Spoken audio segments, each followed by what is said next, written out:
Welcome to eVENT's Demystified podcast, where we explore and demystify the world of in-person, virtual, hybrid event AV production and technology by sharing insightful tips, tricks and tactics to make your events a success.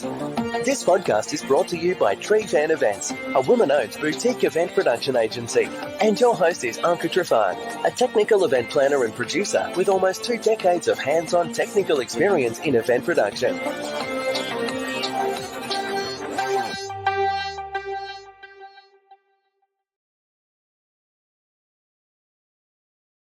Well, hello, everyone. Welcome to the second live episode of the eVENT About It, streaming today on LinkedIn, Facebook, and YouTube.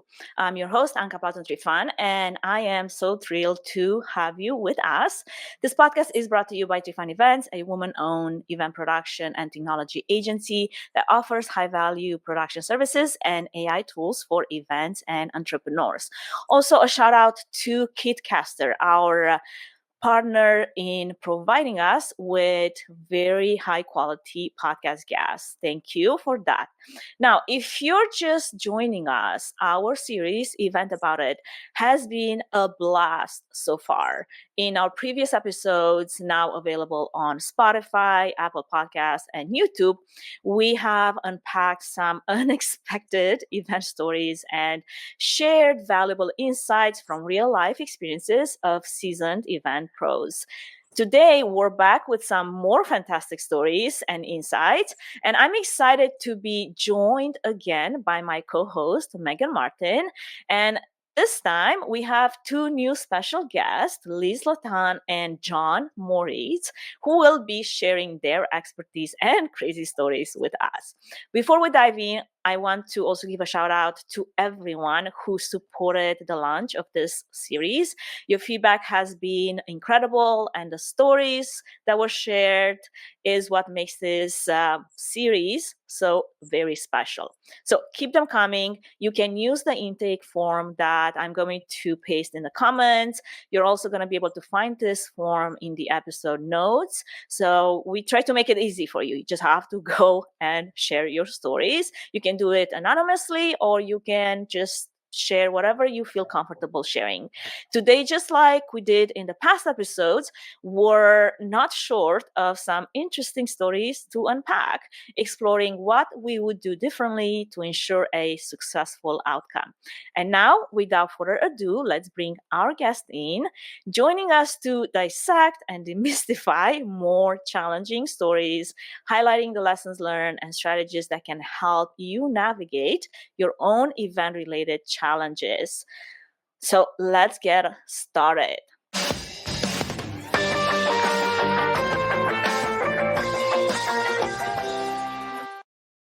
All right, everyone, welcome to the show. How is everybody doing? It's Friday. Yeah, doing well. Let's go. John's in post annual meeting meltdown brain. Like he's time to recharge after your big successful show. Starting the recovery process. So we're doing good. Love it, love it. Well, how about we provide a bit of a brief introduction for you, Liz and John.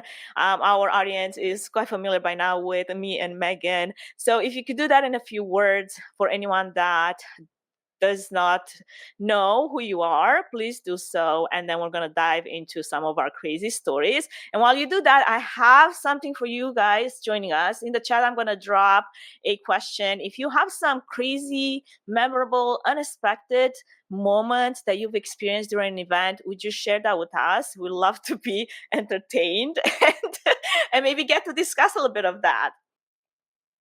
Awesome. Hey, I'm Liz. I am co-founder of Club Ichi and the Community Factory. Club Ichi is our community for B2B event marketers, and the Community Factory is our team that helps people add community into their event and then keep them running all year round. Yes, me. And if you haven't taken one of Liz's spontaneous think tank sessions at a conference or virtually, highly recommend it. They're amazing. Thanks. I agree. John Moritz. I am manager of meeting and events. I've been in the industry about over 8 years. I'm in the Colorado market, so still the Rocky Mountain region, with I know a lot of us. Started in the sports event presentation world and have been both now a part of corporate as well as association planning. So gotten to taste a few different markets over the years. I love it. Well, what I have shared in the chat is what is one of the most memorable or maybe unexpected moments that you have experienced at an event. So I would love to hear from you, Liz and John, or who wants to go first, because that's going to get us warmed up, and that's going to get our chat moving as well while you share some of those. I mean, me and Megan have definitely shared some of our crazy stories. So I want to hear from you. Who wants to go first? Liz, go for it. Oh, okay. So the hard part for me was trying to think of something memorable from an event that I didn't put on, because my events like stick in my brain. Obviously, you're in them day in and day out, and they're crazy, ridiculous, like secret trips and chartered planes and stuff. But I think that of all the events that I think of over the history, it's never like the keynote or the breakout or the cheese cube dinner that I remember. It's like something wild and crazy. There was a SEMA summit one year where they brought in a team building group, and we, after the content part was over, we went outside to the pool, and everybody had to make a raft out of cardboard and pool noodles and whatever, and you had your teams, and then you had to race to the other side of the pool and see if your raft would actually float. So someone had to volunteer to get in it and paddle their way across the pool. And just that experience of making a raft out of cardboard that you knew would sink, because cardboard is not exactly well known for its ability to live in water. And then a couple of pool noodles and all this stuff. It was so fun. It was so energetic. It was the best networking you could possibly do as you're trying to figure this out with just a small group of 4 or 5 people. I loved it. I think that's what sticks out in my mind. I love it. I love that you're sharing. I love that you're sharing a hero stories, because we've had a lot of war stories. Did anyone make it all the way across the pool? No, that's the war story part, right? None of these boats made it across, but the closest to the end made it. And like, that's the thing is that, and honestly, to me, that's like the mindset for event professionals, right? Is that try it. It might not work, but as far as you can get is going to be the best if you can be the best of the farthest you can go, right? And so it was just kind of this great, like, we're encouraging each other. It was so fun. I love it. It just made me think a little bit about yesterday. I was watching another like podcast episode, and they were talking about innovation, and they totally just kept revolting to like tech innovation and like these groundbreaking, you have to invent something. And really the whole time I was thinking like innovation is really something as simple like, how do I take a cardboard box and some pool noodles and some other things to like build something to get me across the pool? Like that's not tech. It's like you wouldn't necessarily default to thinking like that's innovation, but like it absolutely is. Yeah, agreed. I'm wondering if the strategy for the person or whomever, the team that made it somewhat close to the finish line, was just get all the noodles, like pool noodles you could find, and then figure out how you're going to put a cardboard box on that, and then you're still floating somehow, right? I recall one of our strategies was to find the lightest, skinniest person on our team to be the vessel. I mean, it's not a bad thought. Pretty accurate. I love it. All right, John, let's see what you got. Can we top this with some crazy war story? I don't know if I could top it. I definitely struggled to think of things too, because I mean, we're all in the events world. We get it. Like stuff goes wrong, or like every time it's expected. Like it's just a matter of what it's going to be. But the one that also stood out in my mind is I was working a gala event. It's a gala that they raise millions of dollars every year. It's super successful, super cool. But as part of it, they bring in a lot of celebrities, and celebrities do different appearances throughout the gala and everything. But there was one well-known celebrity that I'm not going to mention any names, but the part of the silent auction section or the live auction was getting really like kind of just dampered. It wasn't like going as well as everyone thought. And out of nowhere, this well-known celebrity just says, "Screw it, I'm fixing this." Walks right past me, who's like, I'm managing everyone coming on and off stage and everything. Walks up to the auctioneer and is just like, "Let me help you," which I'm sure the auctioneer loved. But takes the mic and then just starts live auctioning stuff, and then like starts live auctioning a commitment to this piano that they're auctioning off. the individual is going to come play it at whoever's house that buys it. Wow. And it just was like, we all were sitting there on headset, like, is this what okay? what do we do? And like, we were third party brought in. And so we're looking at our contact, and she's also just like, let's see. I mean, we're raising money, so let's let it fly. And I would say our head client was very particular in the way things were run. And so we were like, oh no, like, this is not good. In the end, she was like so happy and so ecstatic about it, because she was like, that was so cool. There was so much energy, blah, blah, blah. And we're like, oh, thank the Lord. Like, so like, was something that we thought was going to be horrible and like we are going to get not reprimanded for, but like definitely have to have a conversation about, especially for future years, like, how do we prevent this? But instead, like, it changed the whole dynamic. It really brought energy to it. And actually, I think afterwards the hotel loved it, because then everyone ended up in the bar. So Yeah. like, it just was a crazy, like, it lasted 45 minutes. So our run of show got completely blown out the window and everything. But it was one of their most successful fundraising years. So it's like, it's one of those of like, yes, things aren't going as planned, but I love it. I think a lot of the fundraising galas that I was involved with, there's always like that unexpected, either the auctioneer, the MC, they decide to like throw in a double package or we have 3 of those. And, you know, the people in the back, the planners are like, no, we don't. And you're like, wow. Okay, we're going to have to deal with this later. I mean, we're selling it. We'll have to figure out how we make 3 of those now. It's out there in the world. Selling stuff that doesn't even exist. Yeah, it's like, this was a piece of art that was like a unique, you know, a just single piece, and now we're gonna have to like, what?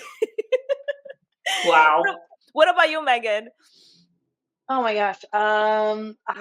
Nothing's coming to mind other than a war story. It's not my story. Someone retold this to me, but there was a keynote speaker in a wheelchair on stage, and the wheelchair got caught in some drape that like wasn't tucked all the way. And as they were moving across the stage, the whole backdrop of drape came down, like on the stage. Oh no. Oh no. Everyone was fine. No one was hurt. It fell backwards, thankfully. Instead of forwards. I don't really understand the physics behind it. Again, not my story. I wasn't there. But yeah, like in the middle of the session, the whole drape on the backdrop came down. My gosh. I can't imagine the horror. That's one of those situations where I wish I could see everyone's face, like all the different key components of that event. And it's all slow motion. Yeah, exactly. But then like it's the middle of the session. So do you like pause and be like, let's put this drape back up? Or do you just be like, don't mind the man behind the curtain. We're just going to keep rolling with it, you know, like commercial break. Right. Basically, from what I heard, the speaker just, pun intended, kind of rolled with it and just kept going and like didn't really pay much attention to the fact that all this drape just tumbled down the stage, and they just kept on going and just finished the session. And then the AV team came in, like put the drape back up afterward. Wow. I did an event once. We had Bill Clinton as our keynote speaker, who showed up an hour late for his keynote. Of course. Yeah. I mean, come on. Celebrities. Talk about run a show pivot an hour late. Yeah. So how did you feel? How did you feel at the time? Like, did you have like, impromptu dancing? Let's do a singing contest. Like, what happened during that? We had been prepped that he likes to be late to his keynote sometimes, and so we kind of had a little bit of a plan. Like, we knew in our heads what we would need to do, but we, didn't go so far as to have everything reprinted and rearranged, because we thought he'd never do that to us, But when it happened, we got the call. He was going to be late. We put it into motion. So we had the backup plans. We just had to go print them, start handing them out, put people in the hallways, tell everybody what was happening, change all the things. And then he has this very specific thing where he has to get energy from the people and do a meet and greet before he goes on stage. Mm-hmm. Like, so the you're meet and greet was required kind of to have his meet and greet before. running longer. Yeah, well, no, like he didn't even show up for that till an hour late. So the whole thing shifted. So he came in and we were to go on stage, and he was like, no, I need to do my meet and greet. And we were like, you can do it afterwards. He's like, no. So it was wild. Yeah, what are you gonna do, right? Oh my. I could just see Liz up there like doing a tap dance, a little song and dance as you're like killing time waiting for Bill Clinton to finish his, like, he doesn't even have hype music. He literally needs like hype people. That's his thing, I guess. Totally. I'm gonna put that in my rider from now on. I need 10-minute hype people in a room before I can take the back, stage. just like jumping around for you. Yeah. Like Full House dance party, like before we go on stage in the green room. I love it. Love it. All right. Who wants to go with our first story that gets into the nitty gritty of what it's like to, dial a challenging situation and turn it around into some kind of a saving moment? I can go ahead and jump in with this one. All right. So my fun story, if you recall last year, March or April, I can't remember exactly when. I should know the date, but I don't. I try to erase it slightly. But I was doing an event in kind of the San Francisco Bay Area, about an hour south of the airport, in this cool little quaint town right on the coast. It had just this really unique lodge and everything. It was just a beautiful venue. We'd done 2 or 3 events there before, and they were always these 40 to 50 person kind of well-being, mental health retreats and everything for the corporation I was working for. And most arrivals were on Monday. Things were going good. I walked to the coast that night to really just like enjoy the scenery and everything. And then all of a sudden this storm rolled through, and I was like, wow, this is an exciting storm. Like, the lightning was going crazy. You're right on the coast, so you can see all the stuff out over the water. It was beautiful, but also crazy. Ended up going all night long. And then Tuesday morning, I'm getting ready, just got out of the shower. It's about 7:30, 8 o'clock.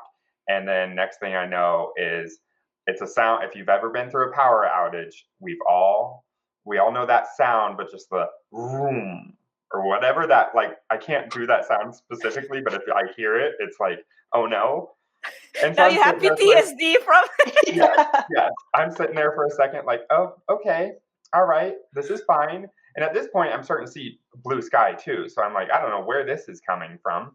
But just continuing to get ready. Time is going on. Nothing's happening. And so I then started getting getting ready a little faster, and just seeing maybe it'll come on at some point, hopefully right as soon as I walk out of my room. Well, 15 minutes later, it's still not on. So I instantly get in contact with my contacts at the property. The only weird part there is, because it's like in a little coast town, phone service is not great. And so the service we were relying on was through the Wi-Fi. Well, without power, Wi-Fi is not really a thing. So it was just like this situation where it's like, all right, what do we do? What's next steps? So once I finally was able to find our contact on site, we really just sat there and prioritized everything. All right, what's the first thing that's going to happen? Well, we're starting with a breakfast. All right, how is the restaurant? The restaurant is not even impacted, because luckily, due to some California laws and everything, they have to have a generator. And so the restaurant and food was taken care of. And so I was like, all right, this is great. Now, all right, what about the meeting space? Like, okay, we walked in there. It was pretty lit because it had like half of it was windows. And so we were like, all right, we're keeping all the blinds open. No one will be walking behind. They're not going to distract from it. But we need the projector. We need the computer plugged in, all of that. Like, this entire program is run out of kind of a PowerPoint. And so then they were able to luckily have an extra backup generator, and that generator was brought right next to the building. We could plug in the computer, plug in the laptop. Well, that's the But you have no Wi-Fi, you have no lights still. No, nothing. Okay. And so they luckily, like a year or two before this had happened to them, and so they had all these backup like flashlights and like these things that they could just stick on the wall that were basically like those pop lights or whatever. So things were like, because the bathrooms don't have windows typically, so we had to like literally walk through every different aspect of it and just be like, all right, oh, we need a light here. Oh, okay, we need a light here. And then at night, none of the rooms had power either. So it just was kind of a crazy situation. Also, again, because no one had power in their rooms, like the only place they could power their phones was off the generator that the computers use. So it was at 5 o'clock when we ended, because we encourage people not to use their phones during these retreats and everything. But we were like, people need to check in with their family, all of that. And so like we'd unplug the projector and the computer and everything, and everyone would plug their phone in whichever way possible, and then they had to take turns. So it's just, yeah, a lot going on. And not to jump straight to the end, but the power didn't come on until 48 hours after we left, of course. And Oh my at that gosh. point, I had all the notifications coming from like the power company every day, just being like, oh, okay, it'll be fixed tomorrow. It'll be fixed tomorrow. It'll be fixed tomorrow. And so by the time like I'm home, I'm like, it's the weekend. It's over. It's fine. I also get a message saying like, oh, power has been restored. And I Great. almost like, threw my phone away. So how many total days were you running this meeting without power? 3 days. So it went so all day Tuesday, all day Wednesday, all day Thursday, and then people left Friday morning. So at one point, somebody was saying, hey, is this worth it anymore at this point? I mean, or basically the whole thing turned into this nature, like in the middle of nowhere experience, because it's almost like, when we go camping, for example, like there's no phones, there's no like nothing, so you're literally in the middle of the wilderness. So now you're going to create a program, an agenda around that, and be like, well, this is what the well-being they sign up for, with a little bit of a twist. We definitely had that conversation of like, well, I didn't have great cell service either, unless I was in that one spot in the parking lot type situation. And so I couldn't even like talk with the rest of my team being like, hey, this is what's going on. But when I talked with the facilitators on site, we just kind of went through the whole like conversation of, okay, do we cancel it? Do we send people home? Well, the issue is because the storm flights were impacted, so the airport was already a mess. Right. We're also an hour away from the airport. And so trying to get transportation lined up so that we can get folks home, well, that's just not going to help, especially when, again, I don't have Wi-Fi to be emailing them. I'm in the magic little spot in the parking lot. So it was kind of one of those that we all just were like, all right, we got to go with it and we'll see what happens. And how did the attendees respond? Like, I can only imagine being a woman, showering that first morning, getting ready to like present myself, because this is probably some kind of executive retreat if it's this remotely, right? Wanting to present well on the first day, getting halfway through blow drying my hair, and then done. And so then like you have no power to like get ready, do anything. So like how did the attendees take it? It was kind of just a joke in the beginning. Like we all were like, well, this is what it is. Especially most people, I think, were able to get ready Tuesday morning. And so like Tuesday wasn't the problem. Especially it was Tuesday night when people were starting to retreat back to their rooms that really we started realizing like, oh, people don't have power in their rooms. Oh, then someone like was like, oh, I don't have hot water. And we started realizing all of this. At the end of the day, though, I proudly will say it actually was one of the most highly rated and best reviewed events I've ever been a part of planning.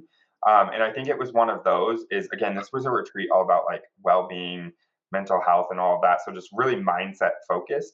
People were able to just be like, all right, I think the saying is like misery is company or whatever that saying is.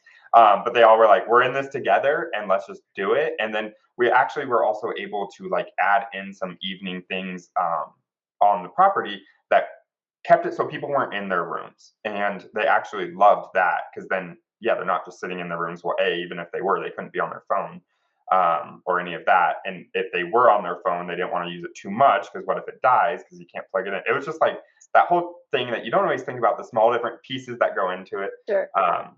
But yeah, so it ended up being one of the best rated events I've worked and everything. And so that's why I'm like, it's a horror story, but also like Yeah. The hero silver story, I lining, think. yeah, the silver lining is there's some science behind, when people go through hard stuff together, they actually bond better. So it's almost trauma like, Trauma bonding. bonding. yes. Trauma bonding. Well, and it was funny because so many of them were like, we know you wanted us to disconnect during this retreat, but like we didn't Not that realize you hard. shut off the power. I was like, I swear it was like, this is not planned. This is not normal. I'm also not taking hot showers. Because like the water still ran and everything, thank goodness. But definitely one of those I where I mean, was can like, you imagine if you couldn't even take a shower? Like, oh man, Or if you did, it yeah. was like a 2 minutes, super fast, because this is freezing water. oh, I ended up doing Cold like plunging. the hand towel showers where I was like putting it in and then like holding it in my hand Yeah. to warm up to a degree. I love it. Well, So what takeaways did you bring back, like when you started to plan the next one, since it was your highest rated? right. The attendees obviously kind of rolled with it, and they loved some of the experiences you were able to create without the power. How did you adapt that for the next one? So what kind of learnings did you have that you implemented for the next retreat? So I'm all about transparency and everything. So I literally told the next group, especially because we had one more event there. I told them this happened, and I was like, and I told them also, I was like, people loved it. Like, ideally, this isn't going to happen again, but it allowed everyone to have these extra connections and spend extra time together. So both myself and the facilitators were like, if you have that moment to disconnect fully, like you have that ability, maybe you communicate back home with those that you need to once or twice a day. But outside of that, like truly allow yourself to disconnect and just enjoy the moment because rarely do we get that much disconnection anymore. And even like when I looked back at it, yes, there was a lot of crazy things going on. But again, unless I was in that one particular spot in the parking lot, people couldn't communicate with me either. So like the rest of our team knew there was a power outage and everything, like the other facilitators, other planners, but outside of that, they knew we were still going and that was it. And so it just like kind of just allowed us to really do what we needed to do. And so I was telling all the other groups, I'm like, hey, this like allow yourself this opportunity. I know it sounds crazy, especially in the world we live in now where technology is everything, which is amazing, but also maybe just try to disconnect. And I think people slowly did, especially when they heard about that. I think they also all then texted home to their spouses or partners or friends or whoever and was like, don't be surprised if we all off the map. Like nothing happened. We just lost power. It never did happen after that again. But Thank God. it really was just getting it. I think it really helped the next groups focus on like, okay, this is possible. And oh, it's still a great experience. And it also helped me realize for the future, like the importance of connection with everyone involved in the event, not just the attendees, not just your facilitators and your team, but the venue more than anything. And that's like the thing I'm always preaching. I was like, the connection with your venue, like create that relationship. Like they might upset you, you might upset them at times, but really at the end of the day, like that's the key to success in many aspects is making sure you have good venue contacts, supplier contacts that are working with you, and also willing to just adjust on the fly. Like talking about going and getting extra flashlights and then actually doing it, and just like we didn't know what the future steps were, but they were working alongside of me to prepare for okay, if this continues and we don't by the evening time have power, okay, what do we need? Okay, everyone needs one light at least in their room, and just really kind of have the conversation without going panic mode. I love that. I think this is the huge difference between just having vendors that you work with versus having partners.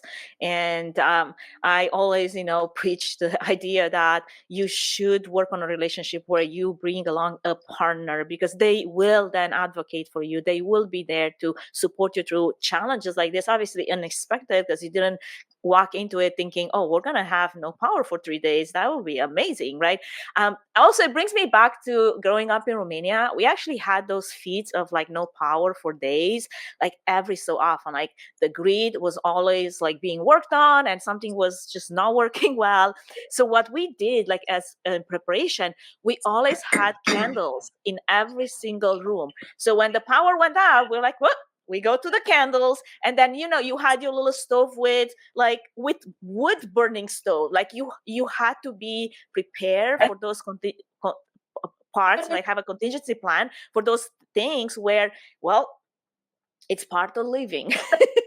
So going to a future apocalyptic situation, I don't know if we are all that prepared for that kind of situation. If this was happening in real life where power goes out for like days, and what do you do? Like, I sure have a flashlight somewhere, but that's about it. I just added flashlights and walkie-talkies to my pre-packing checklist for events.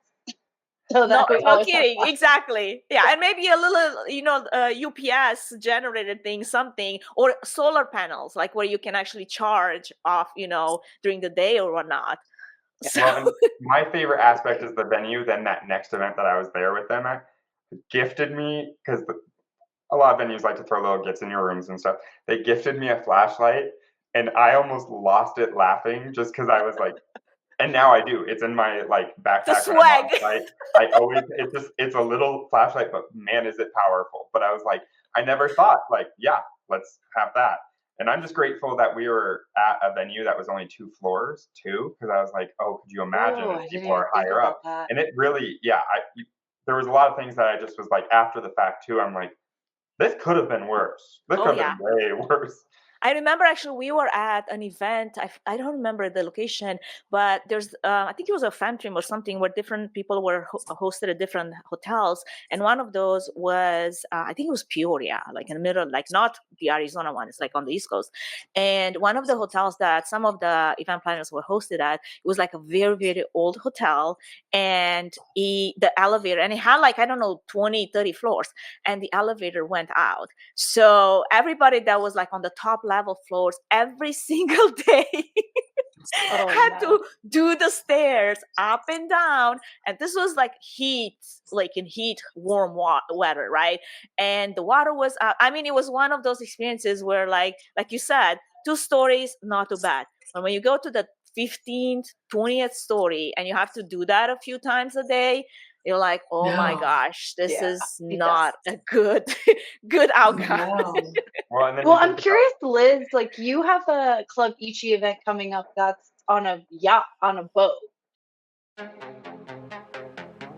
Before we move any further, I wanted to give a quick shout out to our main sponsor, Trifan Events, which is a boutique event planning and production agency that will come alongside you, offering personalized event planning and technical support, strategic event design, production and technology management, and flawless execution for live, virtual, and hybrid events. The team at Trifan Events is passionate about planning and producing event experiences that get people involved with true moments of interaction, engagement, and co-creation, while offering white glove treatment throughout the entire planning process, enabling you to reach your event goals with the use of creativity, production tools, and event technology. To find out how Trifan Events can plan and produce your event become memorable, go to trifanevents.com.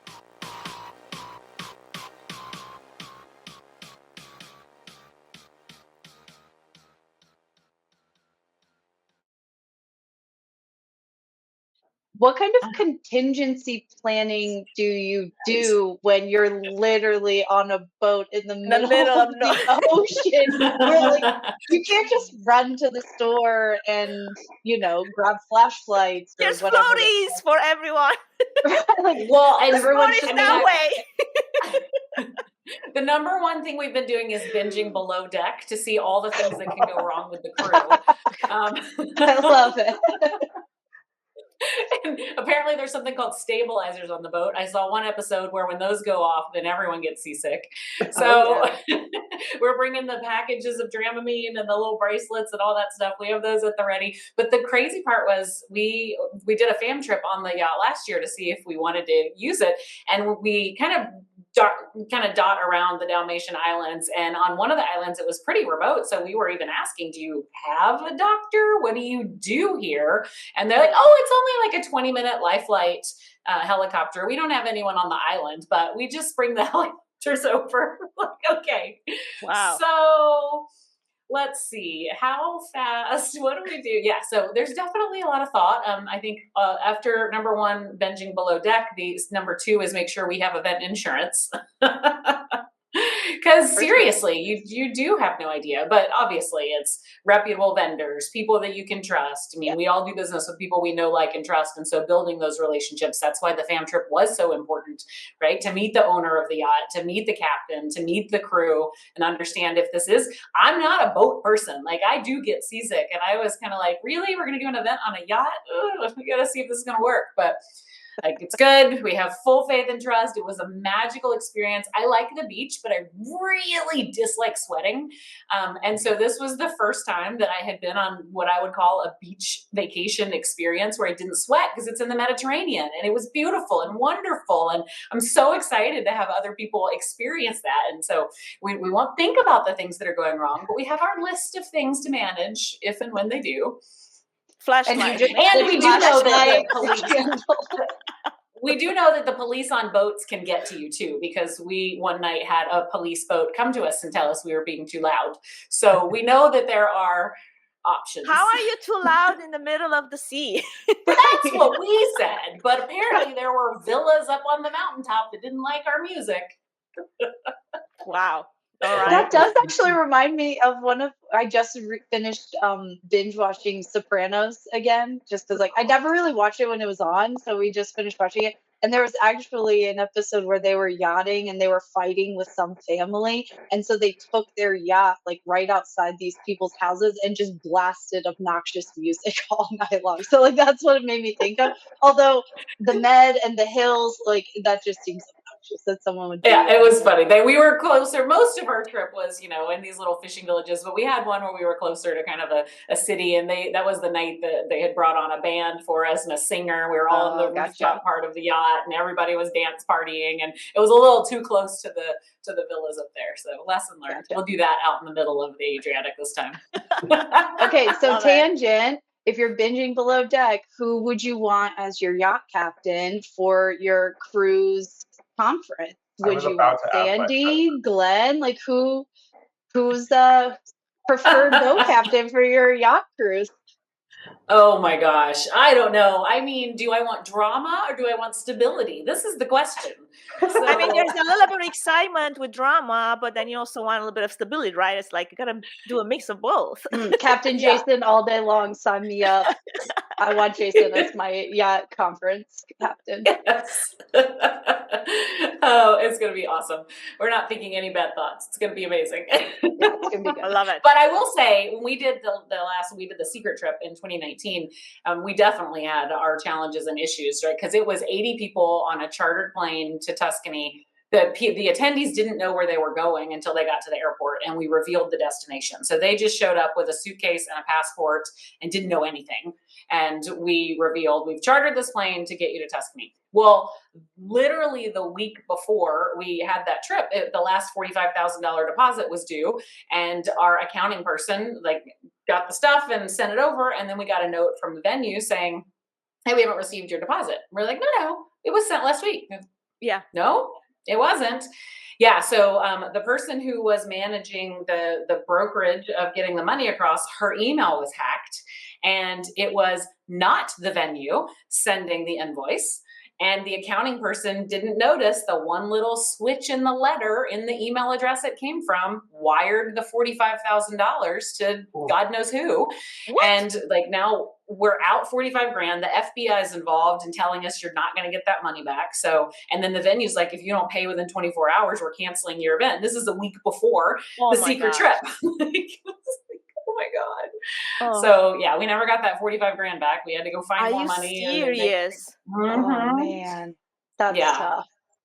Oh my That's crazy. But then when we got there, we had the power outage problem too. We're in Tuscany, and these, storms roll through, and we were eating dinner and the storm rolled through and the power went out. And so luckily we had enough wine and pasta going that everybody was like, yeah, I just kept going. So it came back on in 4 hours. That's crazy. All right. How about, with the time that we have left, we attack one story that we have received from our listeners. And by the way, that form is still in the chat for anyone that wants to engage with sharing some of their crazy stories on a yacht or not, or in the middle of nowhere with no power for like half a week. We also welcome your stories in the chat. So if you want us to like, dissect something that's totally crazy in the chat, feel free to do that. So I'm going to jump into this one, which I feel like it's a bit of like out of our comfort zone because it deals with a wedding. I decided to pick on this one.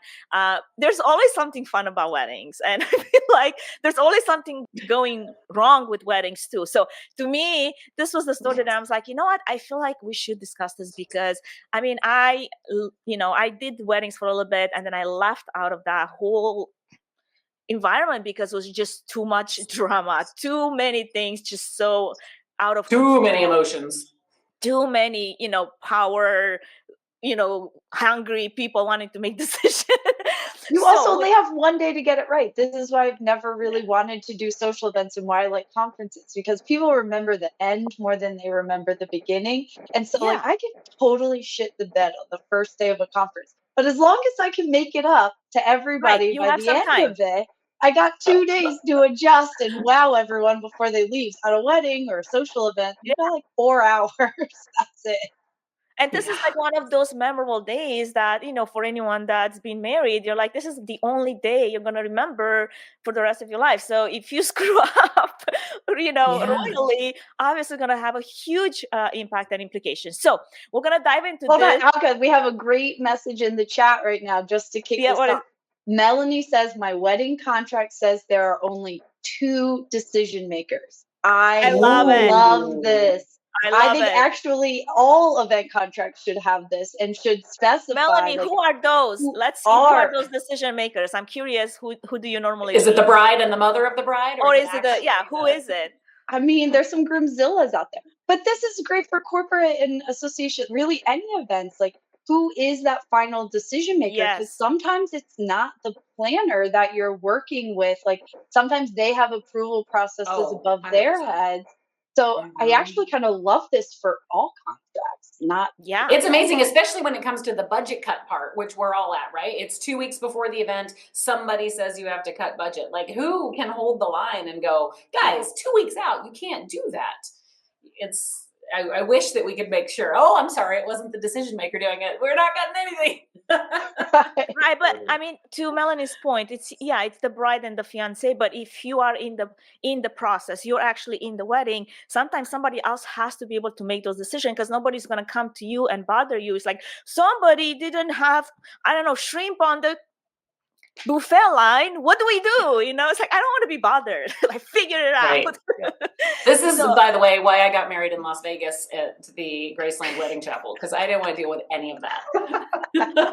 All right, so let's go into this and see what happens. And I'd love to decompose some of the happenings of this because it sounds very interesting. And it also, like Megan said, could be applied to events.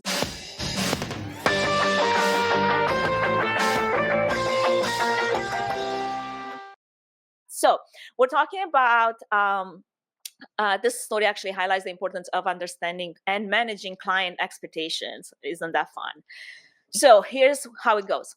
When hiring, and I think the planner starts with the premise. When hiring vendors for your wedding, it's crucial to remember that you're not just hiring them for a specific task, but for their expertise.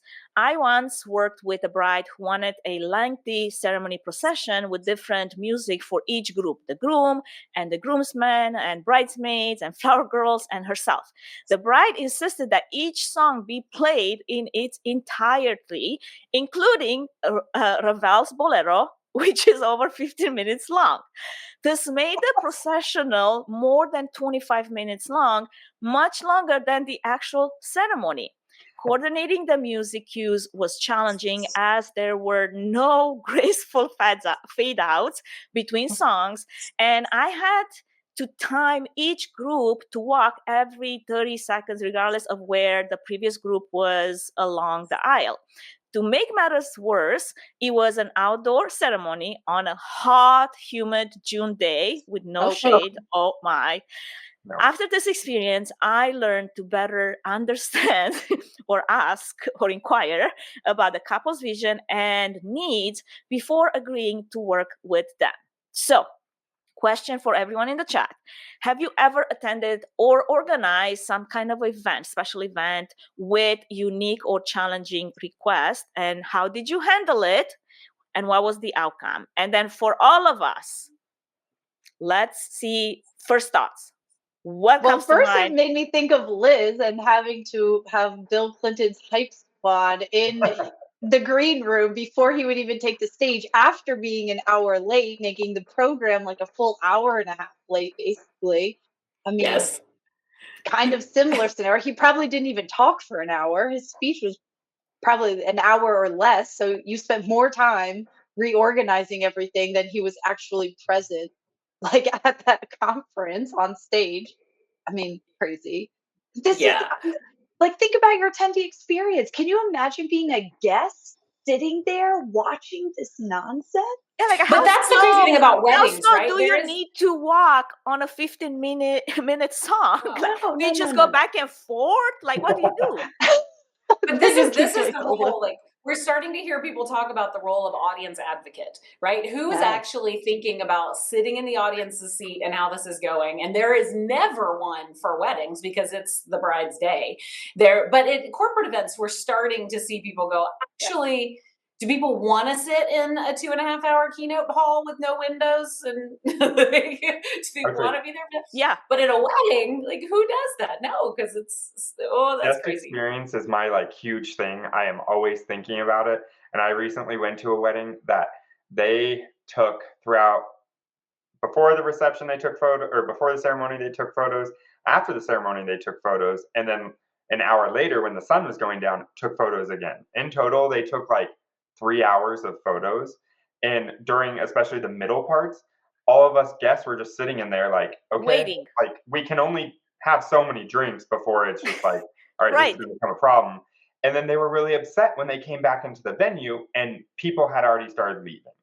Yeah. And so it's like one of those that my recommendation would be like, this is why we have run of shows, or not run of shows, but walkthroughs. And even like if this bride would have come to me, I would have been like, all right, let's sit down and walk through this entire thing. If we can be in person in the sun around the same hours of the event, or your ceremony, I guess, well, a wedding is an event, but really like force them to experience it for themselves.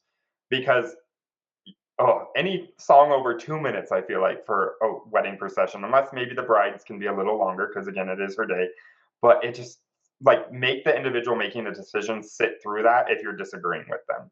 Yeah. If It they're made not me willing think, John, about when we did 6 Foot Lab event together. Like, how many times did we walk the routes that we were doing? Because even it was during COVID time, so we had this like really unique groups, and everyone had to walk in a certain pathway so they weren't crossing each other, to stay socially distant, which meant one of the groups had to walk up the stairwell to be able to avoid the other paths in the groups. And John, I think you and I walked that a dozen times, just making sure, like, okay, what is this attendee experience? Like, I don't mind doing it, but will everyone want to walk up the stairwell? What is the stairwell going to feel like when there's 35 people all trying to climb these stairs? And then when they get to the top, what happens and where do they go? I mean, we walked that whole route and show flow for that event more times than I would care to count because of that changed it every attendee time. experience. We did tweak it every single time we walked it, because the whole time we were like, okay, if I'm an attendee, we put our attendee hat on, or a guest hat, whatever you want to call them. What does this experience feel like? And we kept tweaking it and tweaking it until we got it right. Not from a planner, because it wasn't about what we wanted them to do. We needed to maximize their experience there. And so the whole time we were just thinking about how people would perceive that. Yeah. Janine was like, drinks would definitely soften the walk. True. But also, if that's on your empty stomach, I'm wondering how you're going to get to the top of that staircase after a few drinks. Well, and this event was during COVID times, when the whole purpose of it, why we called it 6 Foot Lab, is we were testing out all the different things that as an industry we've talked about. Like, you need to do this in order to run an event. You need to do this, this, this. And so I think food and beverage wasn't even on the menu or even an option at the time necessarily. I think we did end up adding some in once like that conversation started of like, what does food and beverage look like at a socially distanced event? But yeah. But this was also the first time the venue had done something like that. And so the venue was walking with us because they were trying to figure out, okay, we want to do food, but we've never done food during a COVID event where everything had to be served. So every room and experience had like, what does a socially distant break look like? And so we sat with chef and menus and how do we lay it out, and because nothing could be finger food, everything had to be covered, people couldn't go up at the same time. So again, putting that attendee hat on and not making people walk every 30 seconds. Like, what is someone do? They're walking down the aisle and they walk for 30 seconds and then just stop, and then they stand there and then like I don't know, and just wait for the song to end. So I guess to this situation story that was just shared, I'm curious, how do you manage then the client expectation when their vision is just not practical or feasible? And I feel like probably this is a wedding done maybe years ago, because nowadays more weddings have some kind of a walkthrough or some kind of a rehearsal before, the wedding itself. But even then, I feel like there's a lot of pieces that are not necessarily taught out, or they're missing, or they're not really walked through each step to, put yourself into the audience shoes, as was mentioned. So anything else that you think could have done in this situation? I mean, if somebody came to me and told me, hey, by the way, I want my song to be 15 minutes long, I'd be like laughing in their face. I'm like, this is why we have rehearsals. Like, I would have put the bride, like if an executive came to us and said like, oh, we want to have walk-up music for every single person, but their song has to be played in entirety, I would be like, okay, let's play that scenario out. Let's see how and that I would works pull out. out my phone and I would be like, okay, what's your walk-up music? And then I'd be like, okay, I'm hitting play. Let's play this 5-minute song in its entirety. Like, what if someone's what are you gonna do? You're gonna dance? What are you gonna do during that? Yeah. Right. Like, what if their walk-up song is like Bohemian Rhapsody? That's like 13 minutes long, some nonsense. Right. And then like, okay, so you get to stand at that podium for 13 minutes while everyone awkwardly stares at you. Let's go through that. And I would hit play and make them go through it. I love it. So what strategies could be used then to ensure that there's some kind of a communication and understanding between what's feasible and what's not with your clients from the outset, so that you don't walk into this like unreasonable situations where, we had another story in one of our first event about it episodes about a wedding where a singer just didn't, show up to do her part on cue as it was supposed to be. So it's one of those things where like, well, we have had a conversation and we expected you to do this, and now this is what the outcome is. Why we do rehearsals. I think at the beginning of the story, you said it's why you hire vendors for expertise. So I think as the planner, they could have said, I've seen this happen before at other events or at other weddings. Here's been the reaction. Maybe let's rethink the full song. Maybe it's half the song or your favorite part of the song. And then just kind of walk them through it and explain it. Because remember, your vendors have been doing this a lot longer than we have, generally speaking. So and if you hire someone to support your wedding, I mean, you hire them for their expertise, and hopefully then you rely on said expertise instead of just going with what you had in your mind since you were 7-year-old or something. Liz, what kind of questions would you ask in this scenario to kind of help steer this in a more reasonable direction? Well, I think like what John said earlier, it's like, hey, why don't we sit down and walk through step by step how this is going to feel for everyone, you as the bride, as well as the audience. We're sitting here. So, what you said, Megan, like, let's play the song and talk through. It's a 15-foot walk. What's going to happen?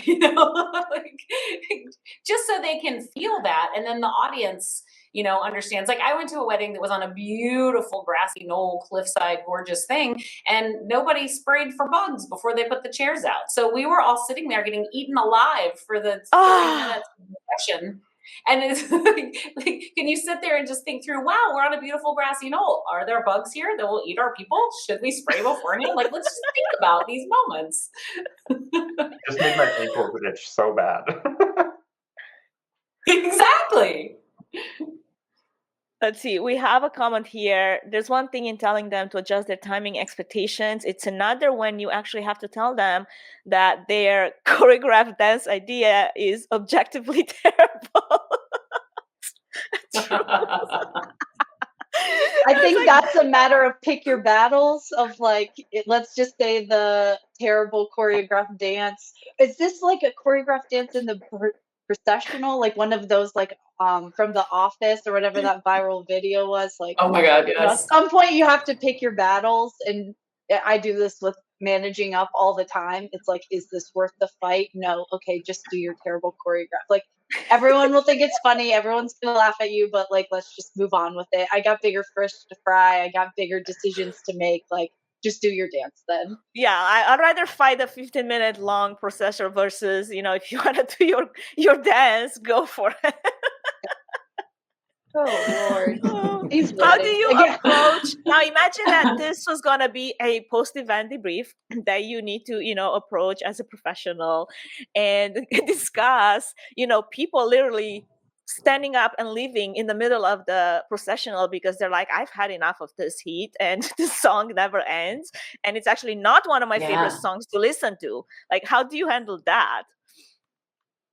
I don't know that you can do anything at that point. Like, if I were a guest at that wedding, I would have gotten up and walked out. Like, I would have snuck out. I would have found some exit to the left because I'm not sitting through the heat watching people just stand around. Like, I can't think of anything worse.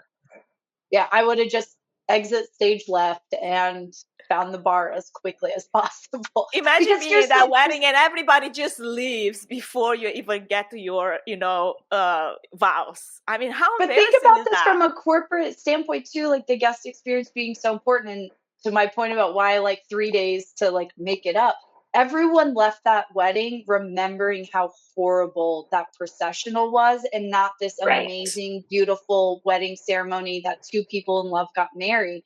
If something happens at a conference like that, everyone's leaving talking about the thing that went wrong or the thing that they didn't like, as opposed to all the amazing other things that went on. And so I think that is the most critical piece of thinking about the attendee and putting yourself in that shoes. Is like, what do you want people to remember from your event and take away from it? Yeah. Is it to keep talking about how I had to watch a 15-minute long procession? But there's also that as an attendee, right? Go ahead, Liz. It's also as an attendee looking around to see if anyone cares and is trying to fix the situation, right? Like we did an event in Brooklyn on one of the hottest days of the year and the air conditioning went out. And it was miserable in the hotel, but we had brought in, like, we literally brought in construction paper and did a little arts and craft thing so everyone could make their own fans.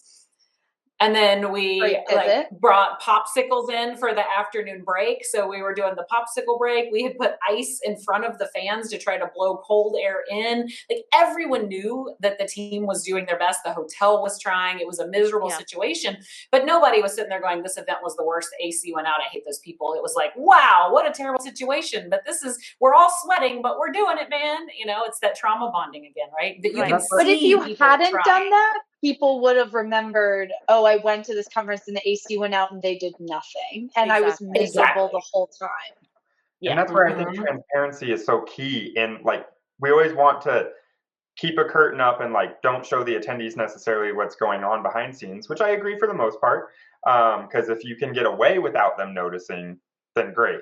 But as soon as it's starting to impact them, open the curtain, show them what's going on, and really explain it to them. Because then they're going to understand. And I think that's what happened with my event in California with the power outage is like, I was being as transparent as possible with them. I was sharing them the updates I was getting from the power company so that we truly were all in this together. Right. I mean, you didn't even have to see what was going on because there was no power to see anything. So it was pretty obvious. But I think there's a grace when you meet people on that human level. And it's like, hey, I'm just as, miserable in this situation as everybody else is, but I'm really trying to make this experience better for us, for all of us, right?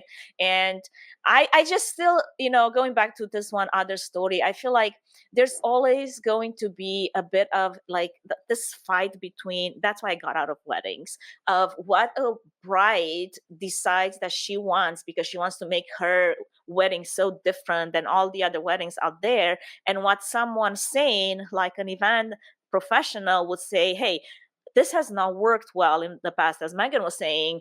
And there's that, like, kind of like not meeting on the same level. And I feel like that's where a lot of the weddings gone wrong come from. Mhm. Absolutely. Moral of the story. Yeah, I think that we always use the phrase leading. Go ahead. The idea of leading while appearing to have been led, and that's where like the questions come in. Instead of just saying, we've tried this and it didn't work, you should know this, that's when you get the pushback from the client that's like, well, it's going to work for me. But if you just lead with questions and make them realize like, oh, I see where you're going with this, then you can kind of get further. Yeah, sometimes like even repeating it out loud so they can hear it, like how insane that sounds.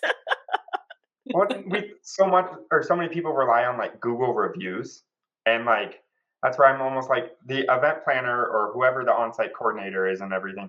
They are your live Google reviews. They've been through this, whether it's 100 times, whether it's 1,000, whether it's 100,000. Like, I mean, we always put more weight on the more reviewed stuff and everything. I feel like on Google, or at least I do. I don't know if I'm speaking for everyone, but it's that same situation of like, all right, you rely on Google to give you your thoughts and opinions because other people have been through it. Well, that's the same thing as the coordinator or the planner or whoever is on site helping you. Yeah. And I think the worst part of this is like, say, going back to those reviews, if the bride and groom now go back and it's like, this was the worst wedding ever because the wedding planner was so bad. I was like, how were they bad? Because you didn't listen to anything they had to say about the situation, right? And then it makes it hard on the wedding planner. It's like, I've dealt with this incredibly challenging, couple, and they wanted to do it their own way. And obviously things didn't work out as planned, because who would want to do that, in their right mind? And everything reflects nowadays on all of that online somewhere. Yep, it does. Yep. Trust so your vendors. anything else that we haven't touched on this as we're coming to a wrap up? Any last thoughts to maybe learning thoughts from this whole experience? I'm glad I did. Yeah, get married in Las Vegas. And get married in Las Vegas if I ever do it again. I think my big thing is communication and walk through. Like, there's Yeah. no better test of an idea than walking through it. Like, spinning for again, the 15 minutes, spending that whole 15 minutes going through it. It's going to be annoying and it might feel like a waste of time, but also if that's going to be what flips the switch to make someone realize like this isn't the best option, then do it. Yeah. I love it.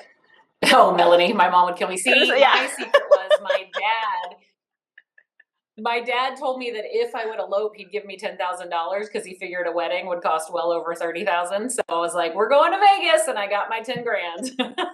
Well, you're not wrong, Liz, because I remember when I did my wedding 15 years ago, I literally went in debt for about $20,000, and it was not a good day to start your family like in minus, like right from the start. So if I were to do it again, like you said, I mean, Vegas sounds great. Why not? Yeah.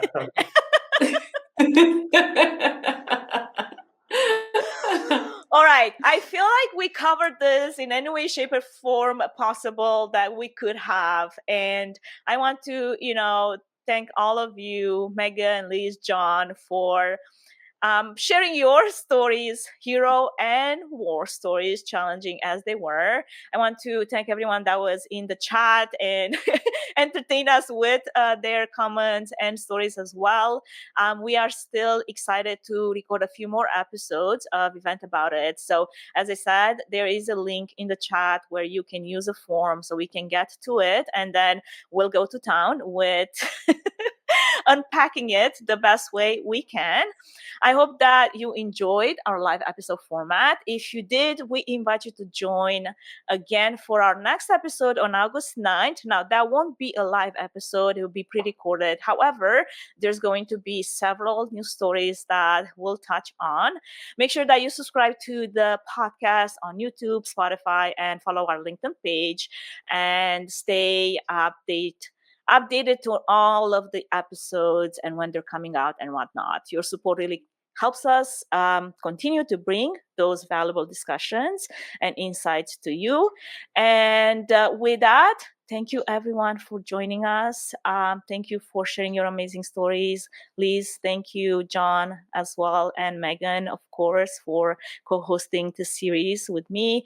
And we'll see you next time. Stay inspired. Keep pushing the boundaries of what's possible in events. And with that, it's a wrap. Bye, everyone. Yeah, thank you.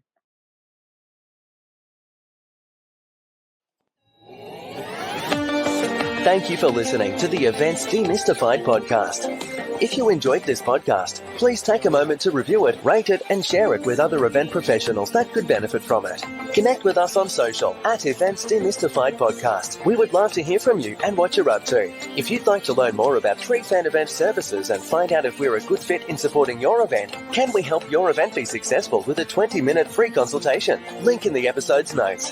Thanks for tuning in.